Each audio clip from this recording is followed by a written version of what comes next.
We've been married for 11 years. We have two beautiful kids, Jake, 9, and Ellie, 6. We live in a quiet neighborhood where the trash pickup is on Thursdays and the biggest scandal in town is someone parking on the wrong side of the street during snow season. On the surface, we're just another average couple with matching lawn chairs and back-to-school schedules. But beneath all of that, things have been cold. I don't even remember when it started. Maybe after Ellie was born. Or maybe earlier, when we both got too good at just existing. Conversations became transactions. Good mornings turned into nods. Touch was mechanical. We still had dinner together, still smiled for the kids, still played the part, but it felt like we were co-managers of a household, not partners in a marriage. Her name is Sarah. She's always been charismatic, one of those women who walks into a room and instantly becomes the nucleus of attention. Funny, sharp, always on. And for the first few years, I thought I was lucky to have her. I thought we were a team. But somewhere along the line, that sparkle she used to have for me started showing up elsewhere. At parties. With her friends. On her phone. She'd roll her eyes when I brought it up. You're being paranoid.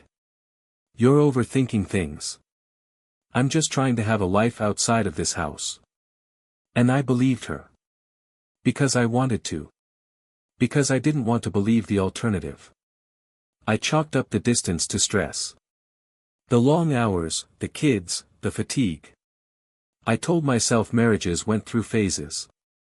That we'd find our way back eventually. That she just needed time. Freedom. Space. And then came that night. The night that burned through every excuse I ever made for her. The night that ripped the blinders clean off. It was supposed to be a normal Friday. She told me earlier in the week that she and a couple girlfriends had bought tickets to see her favorite artist of all time, someone she'd loved since college. She was buzzing with excitement all day. Even played his music in the kitchen while making the kids' lunches that morning. I just need a night to breathe, she said before leaving. No mom stuff. Just me and the girls. Finally. I kissed her goodbye. Told her to have fun. Told her I loved her. She didn't say it back. She just smiled. The kids were asleep by 9. I made myself a drink, threw on a hoodie, and flipped through the channels until I landed on the live concert broadcast. Pure coincidence. I didn't even realize it was the same concert she was attending until I saw the aerial shots of the venue. I remember chuckling, thinking, wouldn't it be funny if I spotted her in the crowd? And then it happened. The camera panned across the VIP section. It was a wide, sweeping shot, catching glimpses of laughing fans, champagne glasses, sequins, and neon lights. And then it stopped. Frozen on a woman in a fitted black dress, laughing, her laugh, the one I used to love. It was Sarah. She was holding a drink, leaning in close to a man in a suit I'd never seen before. Tall, clean-shaven, confident. He whispered something in her ear. She laughed again. And then, she kissed him. Not a quick peck. Not a drunk misstep. A full, hand on the face, lips parted, I missed you kind of kiss. My heart stopped. My drink spilled. I couldn't even breathe. And then, as if she felt the camera on her, her eyes darted up, right at it. Her face went pale. She looked at the man, said something quickly, and they both ducked out of frame. Just like that. Gone. I sat there frozen, the remote slipping from my hand. The TV kept going like nothing had happened. The crowd cheered. The band played. The camera moved on. But my world didn't. It shattered. I'll never forget the sound of the ice clinking in my glass as the replay aired minutes later, confirming that I hadn't hallucinated it. That I really did watch my wife kiss another man on national television while our kids slept peacefully in the next room. I didn't move for 20 minutes. I just sat there staring at the TV, which had long since moved on to some encore performance, the band belting out a ballad that now sounded like mockery. My chest felt tight. Not the poetic kind of tight, literally tight. Like someone had wrapped a seatbelt around my ribs and kept cranking it. My wife. The woman I built a home with. The mother of my kids. She had been kissing another man, on live television. I kept trying to find some other explanation. Maybe it wasn't her. Maybe it was a look-alike. But I knew her laugh. I knew her hands. I knew the way she touched her necklace when she was nervous. She did it right after the kiss, just before she realized they were being filmed. She always did that. I muted the TV and sat there in silence, the only sounds in the house being the fridge humming and the occasional creak from upstairs where the kids were sleeping. It felt unreal, like the air had changed. I looked at the clock, 10:54 p.m. She wouldn't be back for at least another hour. Maybe more. I didn't even know if she planned to come back that night. I walked into the kitchen and opened the cabinet where we keep the liquor. I never drink much, but tonight I poured a double. My hands were still shaking. I kept seeing it, her smile, her hand on his chest, the way she leaned into the kiss like it wasn't her first time doing it.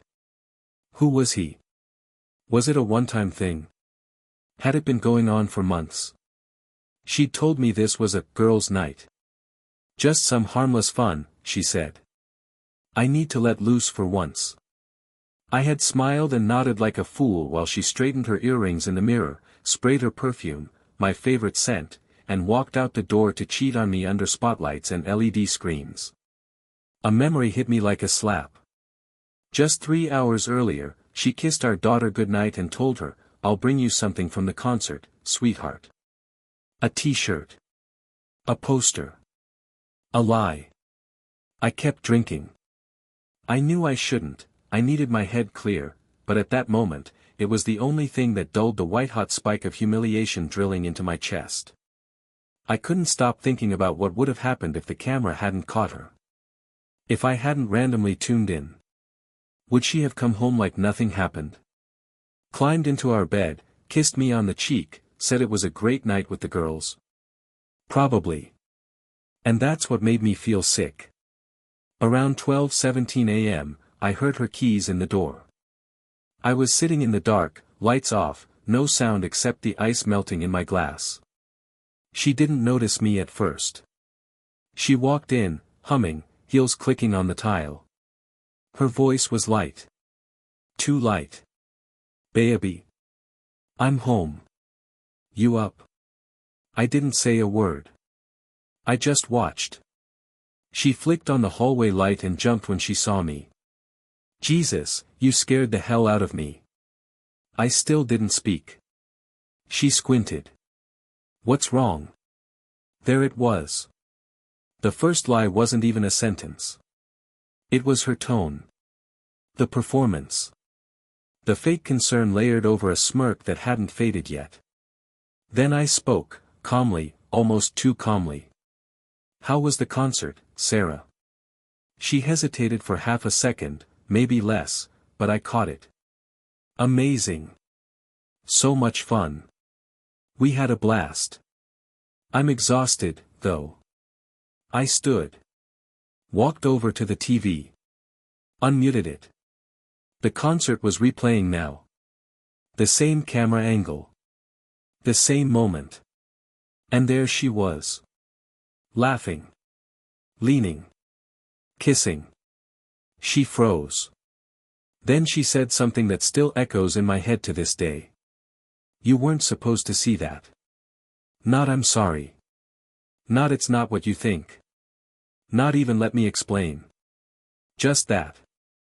And in that second, I realized, this wasn't a mistake. It was a choice. "You weren't supposed to see that." That's what she said. Not sorry. Not shocked. Just caught. I stared at her. She stared back, still wearing his cologne, still glowing from the night. I asked, "Who is he?" She rolled her eyes. Oh my God, don't be dramatic. Sarah, I saw you kiss him. On national TV. While I was putting our kids to bed. She sighed like I was annoying her. It was just a moment. I had a few drinks. It didn't mean anything. Didn't mean anything. I snapped. You told me it was a girls' night.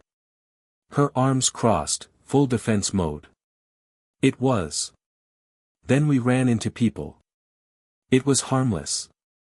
Harmless. Right. I turned the volume up on the TV. The kiss replayed again, full screen. Her hand on his face. His on her waist. Still harmless. She didn't answer. I didn't sleep that night. I laid in bed staring at the ceiling while she scrolled on her phone next to me like nothing had happened. The next day, she made pancakes. Like that fixed it. But something inside me had changed. The trust? Gone. Respect? Cracked. This wasn't just a betrayal. It was the beginning of the end. The next morning, the kitchen smelled like butter and syrup. She was standing by the stove flipping pancakes, humming the same song from the concert, the one that played right before she kissed him. The same song that now made my stomach twist. I stood in the doorway watching her. She looked over her shoulder with a cheerful, morning. Like we hadn't had a silent nuclear standoff 5 hours earlier. Like she hadn't been caught cheating in front of the entire country. I didn't answer. I just asked, are you seriously pretending that didn't happen? She put the spatula down slowly. Are you seriously still going on about that? I felt the rage start to climb again. Going on. You lied to my face, Sarah. You kissed someone else. On camera. You said you were out with the girls. Yeah, she said sharply. And then I bumped into people. We were drinking. It was one kiss. You're blowing it out of proportion. A kiss like that isn't a mistake. It's a relationship. She scoffed. Wow. Since when did you care this much? You've barely touched me in months. There it was. The pivot. The attack. That's because every time I tried to be close, you pulled away. You've been emotionally gone for over a year, Sarah. And why do you think that is? She snapped. Because you make everything about the kids and work and schedules. You stopped seeing me. I almost laughed. So that justifies making out with someone else on national TV? She walked past me, slamming the plate on the table. You want me to apologize? Fine. I'm sorry. There. Happy now? I didn't respond. Because no, I wasn't happy. And no, that wasn't an apology. It was damage control. That's when she went full spin mode. You know what? Maybe if you had shown me a little more attention, I wouldn't have had to look elsewhere. I blinked. You had to. She folded her arms. Don't twist my words. You already twisted everything else, I said. She stormed upstairs, muttering something about how I was ruining a perfectly good morning, in front of the kids. Jake came down a few minutes later rubbing his eyes. Dad, why were you yelling? I looked at him and felt something snap inside me. I had to protect them from this. From her. That night, I started backing up everything, texts, screenshots, the concert video. If she wanted to twist reality, I'd be ready with the truth. The day after our blow-up, she started rewriting everything. She suddenly became the neglected wife. The emotionally abandoned woman. The strong mother who made one tiny mistake after years of silent suffering. And she didn't just try to sell that story to me, she sold it to everyone. I got a text from her sister that afternoon.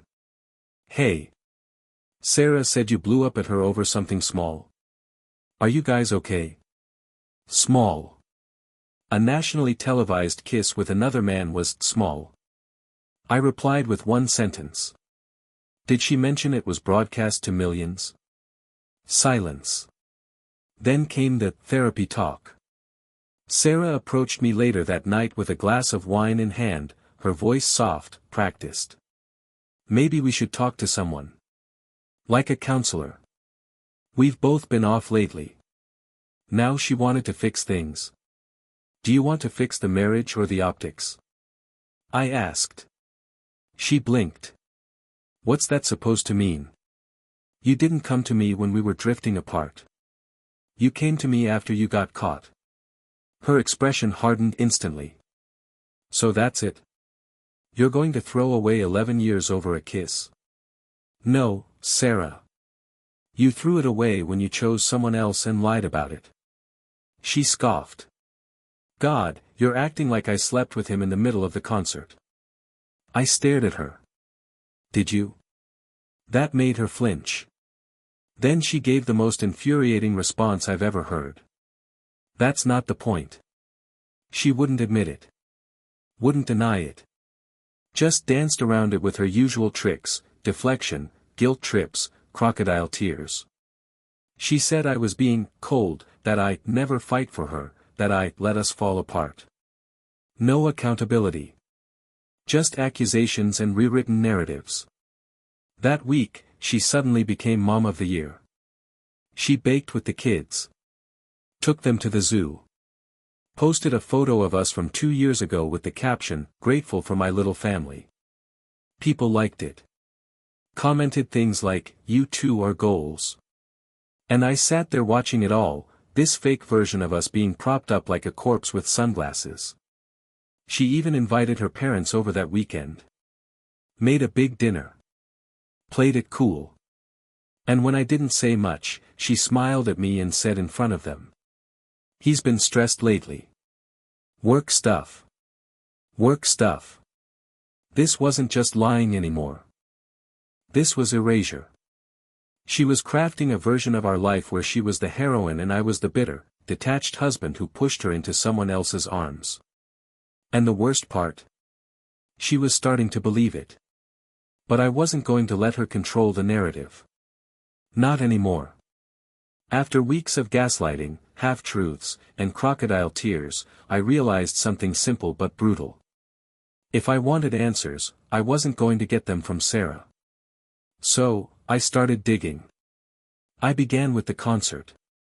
Pulled the broadcast clip from YouTube, slowed it down, frame by frame. I watched their interaction a dozen times, taking in every small detail. The way he touched her waist like it was familiar. How comfortable she looked. Like this wasn't new. Then I zoomed in on the man's face. Grainy, but clear enough. Tall, dark-haired, expensive watch, tailored suit, and one hell of a smug expression. I took a screenshot and ran it through Google Lens. Honestly, I didn't expect anything. I thought maybe I'd find some local entrepreneur or musician. What came up? A LinkedIn profile. Daniel Reed. VP of Public Relations for Valen Automotive Group. The luxury car brand. The one Sarah always talked about. Suddenly, things made sense. She'd been a fan of the company for years. Always raved about their electric lineups, their sleek designs. A few months ago, she'd even gone to some Valen VIP experience weekend. I thought it was just cars and champagne. Turns out it was also him. I kept looking. Daniel had been tagged in a few private event photos, nothing scandalous, but there she was. Sarah. Same dress. Same laugh. Same sparkle in her eyes that had been gone at home for years. This wasn't new. She had a thing going on with this man. Probably for months. And she'd woven it into her car hobby like it was nothing. I started scanning through her emails. Most were mundane. PDA stuff. Shopping orders. But buried deep in her promotions folder was a thread from a name I didn't recognize. D. Carter, Valen PR. My stomach dropped. Inside was a string of confirmations for exclusive Valen events. hotel reservations, flights, VIP credentials. All under her name. She wasn't just bumping into him. She was traveling with him. She had entire weekends booked, places she told me she was going with the girls. And I'd believed every word. Sat at home playing Legos with Jake and reading bedtime stories to Ellie while she was off playing mistress to a millionaire in a branded suite. But it got worse. I found a receipt for a necklace, one I hadn't seen before, with a note. For S. To New Beginnings, D. That night, I sat at the kitchen table in the dark. Her laptop, my phone, and a bottle of bourbon between them. I wasn't sad anymore. I was angry. Betrayed. Humiliated. She'd built this whole secret life on the side of ours. A polished, sexy, high-gloss version of herself. And I had been nothing more than her fallback. The man who kept the house running, paid the bills, packed the lunches, while she played fantasy with someone who called her his spark. But what broke me wasn't her affair. It was who helped her do it. You know that old saying, keep your friends close. Yeah. I should have kept mine in the rearview mirror. The night I found those emails, I couldn't sleep. So I did something I hadn't done in a while. I opened up our shared photo album. The one where Sarah and I used to upload family pics automatically from our phones. It hadn't been updated in months. I guess at some point we stopped pretending. But as I scrolled, something caught my eye. A picture from last spring, Sarah and her friend Maya, clinking glasses at what looked like a rooftop bar. The caption said, "Girls' night out, woman dancing, medium light skin tone, cocktail glass." It seemed harmless. Except. The man in the background was Daniel Reed. The same guy she kissed at the concert. Sitting 2 tables away, looking right at them. My stomach turned. I remembered that night. I had been home with Jake, who was running a fever. Sarah told me she couldn't cancel on Maya, that she really needed the girl time. I didn't question it. The next morning, I'd even texted Maya to thank her for keeping Sarah company. Her response? Anytime. She needed a break, 2 hearts. Now I felt sick. I scrolled further, zooming in on other girls' night photos. Maya was always there. Always posting. Always tagging Sarah. But in some of them, there were blurry reflections. Shadows. Glasses of whiskey that didn't belong to either of them. A man's jacket on the back of a chair. So I called Maya. I didn't lead with anger. I just asked, "How long have you known about Daniel?" Dead silence. Then she said, "I think you need to ask Sarah that." "No," I said, keeping my voice calm. "I'm asking you." Another pause. And then, quietly. "Since December." That was 7 months ago. I asked her how involved she was. She sighed. "Look, I didn't want to get involved, okay?" She told me she was unhappy. That you didn't see her. That she finally felt alive again. What was I supposed to do, rat her out? "Yes," I said. "You were supposed to rat her out. I thought you were our friend." "I am her friend," she snapped. "You don't know what she's been dealing with." That was it. That was the last straw. Maya wasn't just complicit, she enabled it. Covered for her. Lied to my face. Lied to our kids. I hung up. Then I deleted Maya from everything. That night, I confronted Sarah again. I told her I knew about Daniel. About the trips. The necklace. The lie she and Maya built together like a little betrayal clubhouse. And you know what she did? She cried. But not because she was sorry. She cried because she was caught. Again. She said, "You've been spying on me. I don't even feel safe in this house anymore." Safe? I laughed in disbelief. You feel unsafe. I'm the one whose life just got nuked on live TV while tucking our kids into bed. She stormed off to the guest room. And I sat alone in the silence again. Familiar, by now. 3 days after I exposed everything, she made her move. She came downstairs in full makeup, heels on, suitcase by the door. I'm taking a few days to think, she said. You're suffocating me. Where? I asked. Don't start, she snapped. It's not like I'm running off with him. That was exactly what it felt like. She kissed Ellie on the forehead, hugged Jake, then walked out like she was off to a spa, not abandoning a family she'd already shattered. I checked her phone records. She'd booked a flight to LA, Daniels City. She was gone for 5 days. No contact. No check-ins. Nothing. The kids kept asking, when's mom coming back? All I could say was, soon. When she returned, she acted like I was the problem. You froze me out. You turned the kids against me. I told her, you kissed another man. You lied for months. You did this. She just rolled her eyes and said, if you were stronger, we'd be past this by now. She wanted me to move on. Pretend. Forget. But I couldn't. I couldn't let it go. So I called in a favor. My cousin works security for a high-end hotel chain. I gave him the dates. The city. The name, Daniel Reed. 3 hours later, he called me back. She checked into the Halston under his company account. Suite 1403. They were there together.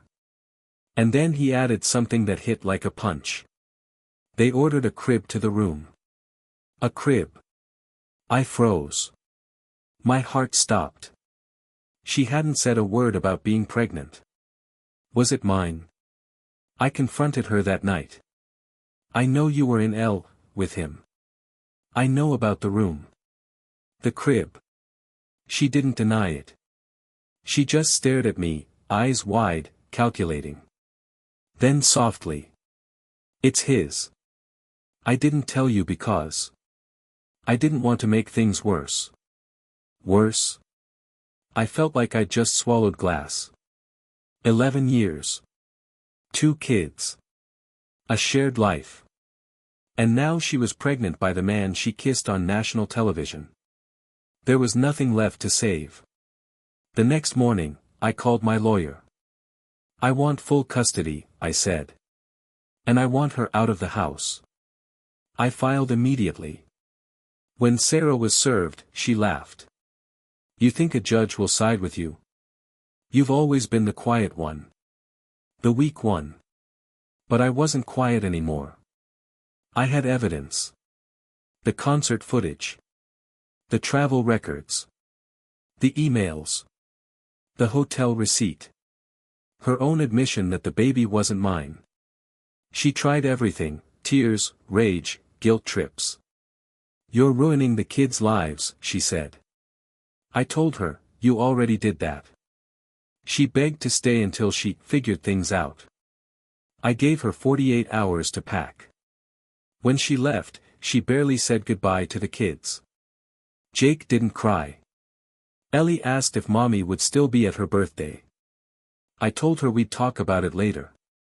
That night, the house felt quiet. But it wasn't heavy anymore. It felt free. 6 weeks passed. The papers were finalized. I was granted primary custody. She didn't fight it, not really.